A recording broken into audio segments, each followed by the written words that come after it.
Hello, friends. In the era of shiny object syndrome and the constant market disruption, why do some leaders remain unshakable while others lose their way? The answer lies in the Bhagavad Gita, chapter 2, verse 41. In this video, we break down the concept of the resolute intelligence and how it applies to the modern business strategy. If your leadership feels multi branched or distracted by too many competing priorities, this 7,000-year-old wisdom offers the ultimate framework for the strategic clarity. Let us explore this further. Every morning, a CEO wakes up to a storm.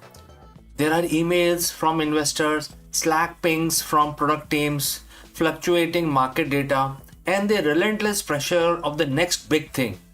In the 21st century, the greatest threat to a leader isn't the lack of opportunity, it's an overload of it. We call it the shiny object syndrome, but 7,000 years ago, on a battlefield called Kurukshetra, it was given a much profound name. The great warrior Arjun stood paralyzed between his duty and his distractions.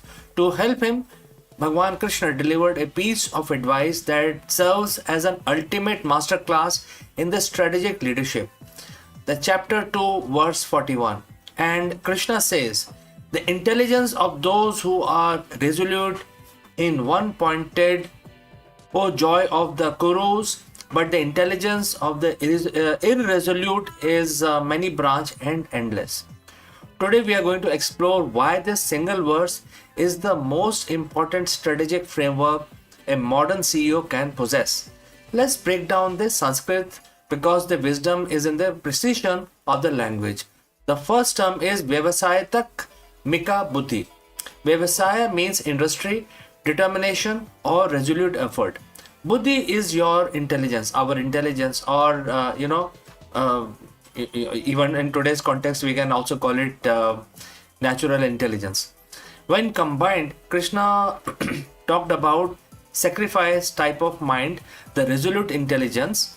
This isn't just about being stubborn. It's about having a mind that has made a firm decision and has aligned every resource toward the single goal.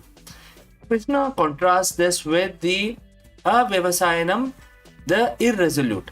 He describes this intelligence as Bahu Shakta, literally means many branched. Think about a tree. A tree with single deep tap root and a powerful trunk can withstand a hurricane. But a tree that spends all its energy growing thousands of tiny, weak horizontal branches never gain height and it collapses under its own weight. In business term, a many branch intelligence is a CEO who says yes to everything. They want the new AI integration, the expansion into the European market, the rebranding projects, and the new office perk all at once. Krishna warns that this path is endless. It leads to a cycle of distraction where you are busy but you are not moving forward at all. Why is it so easy for a CEO to become many branched? Because in leadership, many branched thinking often looks like ambition. It feels productive to have 10 different strategic initiatives. But the Gita tells us that this is actually a sign of an irresolute mind. When CEO's intelligence is scattered, the resources are diluted. Your best people are spread too thin across mediocre projects. The message is blurred. Your customers don't know what you stand for, and your employees don't know what is your priority. Decision fatigue sets in.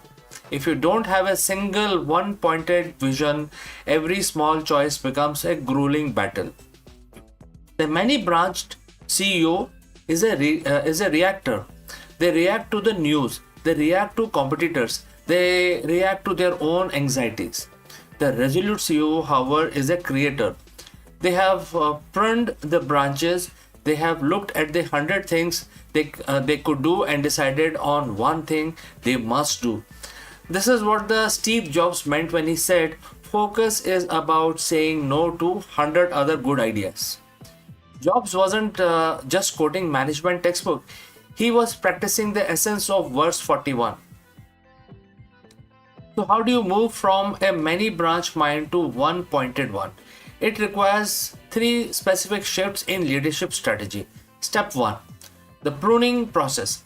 A CEO's prime job is not to find new things to do, it is to find things to stop doing. Look at your current strategic deck. How many of those branches are draining the life force of your company? If an initiative doesn't serve the trunk of your mission, it must be cut. This is the dharma of business, it's a core purpose. Step 2, alignment of the intellect. Krishna tells Arjun to be resolute. This means your why must be so strong that how becomes very clear. When a CEO is one pointed, the intelligence isn't searching the options, it is searching for the execution. You stop asking, should we do this? And start asking, how do we do this better than anyone else? Step 3, managing the endless mind. The Gita acknowledges that the mind is endless. It will always generate new distractions. The resolute CEO practice a form of strategic meditation.